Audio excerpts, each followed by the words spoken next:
Hi, everybody. Tom Van Hoy with this edition of the Pitt State Men and Women's Indoor Track and Field Insider Show with head coach Russ Jewett. Pitt State teamed the MIAA Championships in Joplin last weekend from Missouri Southern. Men won the championship. Women finished fourth. For the men, the first indoor title in 19 years and third MIAA Indoor Championship in history. It did come down to the last race, the 4x400-meter relay. Pitt State with a 3.5-point lead on Missouri Southern. Lions finished sixth, 3 points. Pitt State eighth, 1 point, and won the championship by the slimmest of margins, 130.5 points to 129, and did so without Keenan Souls, hurt at Nebraska earlier this year, a knee injury, the #1 long jumper in Division II, a threat in the triple jump, and sprints as well. Also a team captain, the Gorillas rallied to the cause. Among those winning championships, Adam Volkert, the mile, Andre Sanders, 60-meter hurdles, Jeff Piepenbrink in the pole vault, Luke Wilson, weight throw, Marquise Cushon, the triple jump, and important contributions all the way around. Meantime, the Pitt State women finished fourth behind powerful Lincoln, Missouri Southern, and Central Missouri. Jessica Macy, a pair of second-place finishes, 3,000 and 5,000 meters. Here's Pitt State head coach Russ Jewett on the performance of the Pitt State men and women last weekend in Joplin. Well, I was really proud of our women's team. I know fourth place doesn't sound real glamorous or high profile, but you know, this team, if we'd have just been average, could have easily been sixth or seventh with the healthy folks that we have on the team right now. So I was really proud of our women for seeing the honor and giving it everything they had, and they competed like a team throughout. And fourth place in this league, it's respectable, so I was proud of them. And certainly the guys, couldn't ask any more from a bunch of guys from the start of the season to the end. Everyone goes through adversity. Every team, anyway, goes through adversity, and we certainly had our share. And got down a little bit there, you know, just past the midway point of the season. But I think the leadership on this team from among the guys on the team and with these assistant coaches, I think, really helped pull us through and kept the believing going on and just came through at the right time. Well, it's always special. In this case, is it more special because of everything you went through, building the new facility there? You really don't have any place to... Well, I think, truth be told, it is a little more special, I think. It's been a long time since we've won a conference indoor championship, and that makes it special to win one finally again. But I do believe that, you know, the fact that we were kind of up against it without an indoor facility and then, you know, losing Keenan in the middle of the year, it does make it a little more sweet to come through with a victory, knowing that you overcame some things like that. Yeah, people don't know you didn't have Keenan Souls, and a young man that was an outstanding, obviously, long jumper, triple jumper for you as well, and also short sprint. So that a motivational factor at all, given what he would have brought to the table, the points that he would have gotten? I think so. I think what our guys did, and Keenan was a big part of this, help those guys, especially those that train and compete around him on a daily basis, help them just take this as a challenge rather than as a setback, and really sharpened our focus even more, I think. So as a coach, before a meet like this, do you go through it event by event and team by team and have an idea or try to predict how it might come out? And if you did, how close were you? Well, absolutely. Every coach does that, whether they tell you they do or not. In our sport, it's a little different than others. You have certain areas where you think, or you know you can score points, and there's sometimes events where it's impossible to score points. So we do look at that, and we look at that not just because we want to know what our chances are going in, but also there are some areas where you have to decide whether you want to enter a guy, say, in the 400 meters or the 600 yards or the 600 yards or the 800 meters. And those are, you can't do everything, and pick your places where you enter your people. And you try to sort of guess what the other coaches might be doing and either go against their strength or avoid their strength, depending on what your strategy is. So yes, we do that. And how close did we get? Well, I guess you'd say we outscored the form chart probably by 16 or 18 points, something like that. So that's a testament to our guys and understanding that the most important competition is the one at the end of the year where the whole team competes, MIAA championships and tradition and history and all that. Well, tell me about the final event there. It came down to that, Missouri Southern and Pitt State just separated by a couple of points. And anything strategic-wise? You know what you had to do to win. Did it change how you approach that final relay race? Well, having the lead does change your approach just a little bit. You don't have to take any big chances. Now, you do have to run well, because we weren't very good in the 4x400 coming into this meet, and so we were within 3.5 points. They were within 3.5 points of us. We had the lead, and we were in the same section, which is good. And so we know that if we beat them in that section, that we win the meet, because no one else can score enough points to catch us. But we know it's going to be a challenge to beat them, so at least we got to keep it close. So once we finished that race, there was about 0.7 of a second between them, who was ahead of us, and us on that race, and then you still had the final section to go, one more section to determine the outcome of the meet. So if 3 other teams would have finished between our time and Missouri Southern's time, we would lose the meet. So that and it looked like it was going to be close for a while. They were watching, but then the outcome was in our favor. Was there? Tell me what it was like with your team and maybe the other teams there, knowing that this final event could determine the outcome of the meet. Well, super tension. I mean, the athletes for Missouri Southern and the athletes for Pittsburgh State, all of them, except for the ones in that race, were lining the track on the interior of the oval in a confined space like that, and the noise began about 5 minutes before the race, and it just got louder and louder and louder. You couldn't hear yourself think. So an extremely exciting situation to be in. And, it's too bad that the folks that start off the competition don't have that same atmosphere. It's just impossible for that, because a lot of competition is going on. But it was really exciting, Tom. I've always found it interesting, too, because it is a team sport, but it's also an individual sport. But how the camaraderie and how it all does come together as a team, even though these young men and women are participating in individual events. Yeah, anybody who really believes that track and field at the college level is an individual sport doesn't pay attention, has never seen championship competition. It is definitely a team sport. While we don't pass the ball or block for each other, certainly there is definitely a connection among teammates at a conference championship. And we don't have a corner on that market. I mean, Missouri Southern, Nebraska Kearney, those teams are coming at it as a team too, and that makes a difference. Well, there aren't any nets to cut down. What did you guys do to celebrate? Well, they just jumped up and down, took a victory lap with the trophy, I guess. That's what we do. You pass it around, you kind of like the the Stanley Cup or anything like that, or? Oh, well, absolutely. Yeah, everybody got a hand on that trophy. In fact, we didn't get it back from the athletes until Tuesday at our team meeting.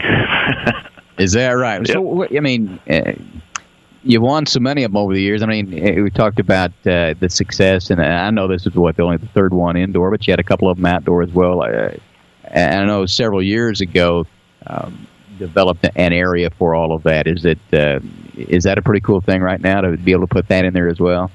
Well, sure. Yeah, and everyone is special because each season brings its own unique challenges, and certainly different people on each team than the one before it, even though the program is a continuous program. So this one's just really special, and it'll shine bright among the other ones, no doubt. It is amazing, though. You get 130.5 points, and Missouri Southern finishes point that back at 129.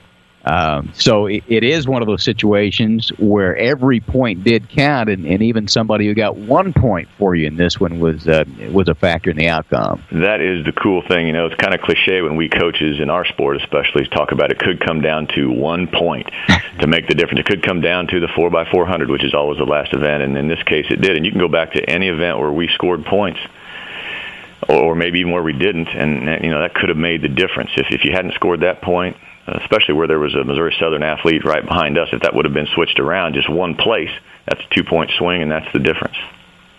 Were there any surprises in that regard for you? Got some points maybe you didn't expect, or just some performances that were maybe better than you had anticipated? Well, sure. I think probably in the triple jump, Marquise, we knew he was ready to go, but he was still, ranked second in that event, and Missouri Southern had the best jumper, and they're at home, and so that was a great surprise on day one that kind of lifted us, I think, and then having two of his teammates right behind him, scoring points also in the triple, that was great. There were some surprises that weren't necessarily victories. In the pole vault on the beginning of the first day, a great lift by freshman pole vaulter Jace Phelps, who and finished sixth and got a great qualifying mark to the national championships. Ended up not quite getting in, but that's an emotional lift. Jeff was in a battle for first there, and it was a hard-fought battle, and it wasn't totally unexpected that he would win it because he's a great competitor and has proven that. But to have that freshman come through, I think that was big too. And I think there was a surprise victory in the mile. Adam Volkert was 4-second. Underdog to the Central Missouri kid, and then Adam ran smart and tough and ended up winning it, and that gave us a lift at the beginning of the running events as well. To us, here's maybe the biggest one. Andre Sanders is a mid-year transfer for us, and so we don't know Andre real well. We know he's fast. He hadn't hurdled for like 3 years. Wow. But he came in and we developed him slowly. Ended up winning the hurdles, which was a big surprise to everyone else because he just came on the scene. It was even a surprise to us, so that might have been the surprise of the meet. Well, you got also, 18 points out of your shot putters. That's pretty good. Yeah, that's great. Especially, the throwers are so important, as are all the field events. Just the beginning of each day are field events, and that's what generates your initial momentum.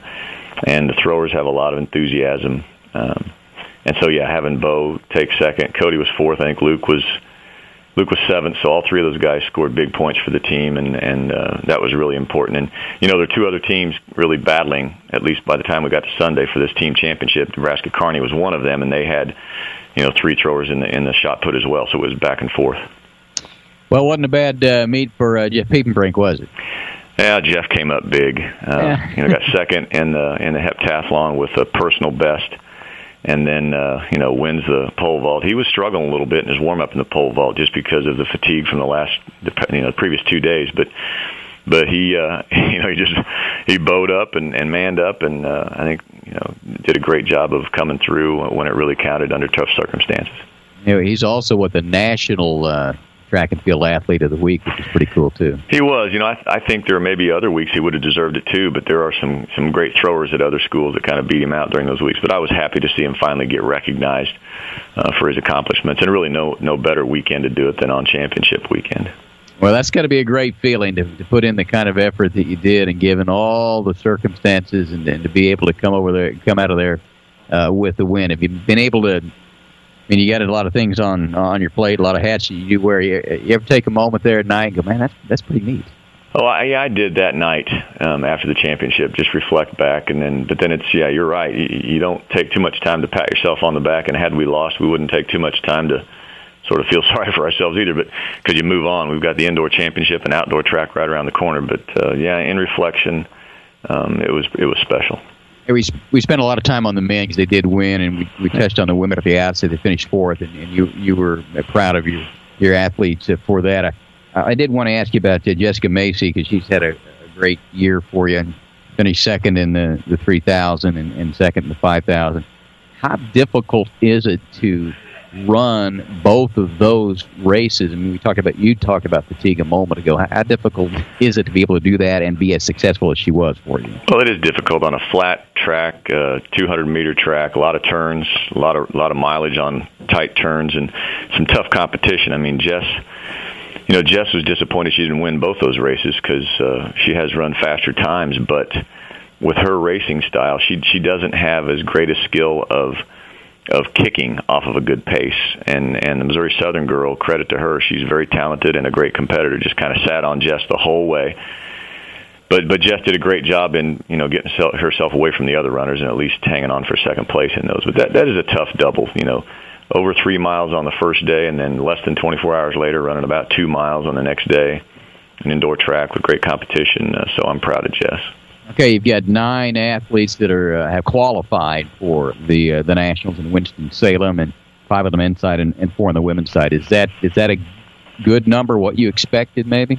Well, it's about what we'd hoped for. Probably there were a couple of minor disappointments. I mentioned Jace Phelps barely missing, getting in the pole vault. Emmeline Dearman we'd hoped would maybe get in the pentathlon, but neither one was taken. But I think we've got a good contingent. It's much better than last year. Last year was a little disappointing, and this year a little better. We've got a chance to get a few All-Americans, score some points, hopefully, and so hopefully we'll do that.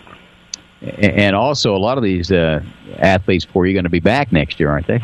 Yeah. We most of them. Adam Volkert graduates. Stephen Mann graduates, but I think all the others, girls and guys, come back at least for one more year. So that's great. Was Stephen Mann a surprise for you? Well, not really. No, Stephen's been jumping well since last outdoor season. Really, his whole career he's jumped well, but he really came around last outdoor season. And, one of the little things in terms of adversity, he had a heel issue he had to deal with 2 weeks out, and so we didn't jump him the week before conference. And I was a little nervous about that, but he's a champion, so not really surprised. He just came through like we knew he would. Look, I know you're going to downplay this, but you were named the Coach of the Year on the men's side in indoor track and field in the MIAA, and 31 times you've earned that honor. But congratulations. I mean, some people don't even get a couple of them, but amazing what you accomplished. Congratulations on that. Well, I appreciate that, and I'll accept your congratulations on behalf of all the assistant coaches that help us this year, and those others, 30 in the past as well. That's no way I could do this alone. And this year, Coach Brown and Coach Mantooth, Coach Rutledge, Coach Kiera Jones, who's with us when he can be, and Ben Lotes. Those guys all do a great job, and I just kind of sit back and get out of their way, I think.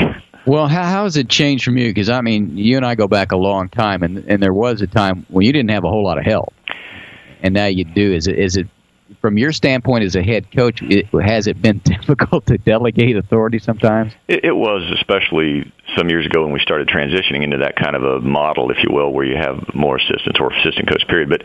But I've gotten to, you just trust your assistant coaches. You maybe give a little guidance, but not much, to be honest with you, in terms of coaching, your athletes. But no, I don't have a hard time delegating. Ask them; they'll tell you I delegate plenty. Well, you know what, though, Russ, the bar has been raised now. I mean, you won it on the men's side without an indoor facility, and they're going to get one of the best in the country coming up. Oh, boy. I knew you were coming around to that. Yeah, well, we'd still rather it be like this, no doubt about it, than still chasing it without a championship. Now, will you take, I know you've been to the Nationals lots in your career, and Pitt State going to have opportunity in the coming years to host a couple of indoor national championships. You still continue to take notes on how others do it when you go places like Winston-Salem? Oh, absolutely. I've been sort of doing that for the last couple of years just for the facility issue, but now at championships we're paying close attention, and I'll I have my eyes and ears wide open this weekend and certainly next year as well. And yep, taking notes, you got it. Is anybody going anywhere this weekend to try to qualify or get? No, you really can't. The last opportunity to qualify was this past Sunday, and the fields are set and it's done. How do you think you'll do? Do you have a chance to be competitive? Well, competitive, yes. I mean, we'll have some individuals that can score points. There's sort of some tiers. Everybody wants to get a trophy, be in the top 4 and get a trophy. That takes probably 40, 42, 44 points, and unrealistic for either team. Top 10 usually takes in the low 20s to mid-20s. That might be a little bit out of reach. We certainly always want to be a top 20 team, and I think we can do that. It's it's different in our sport.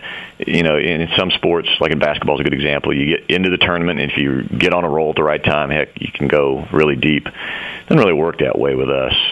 You only qualify the athletes as individuals. You can't take your whole team, so you are limited in which events you can even make an impact. So, but I think we've got a good opportunity here to at least be top 20, maybe top 15 on the men's side.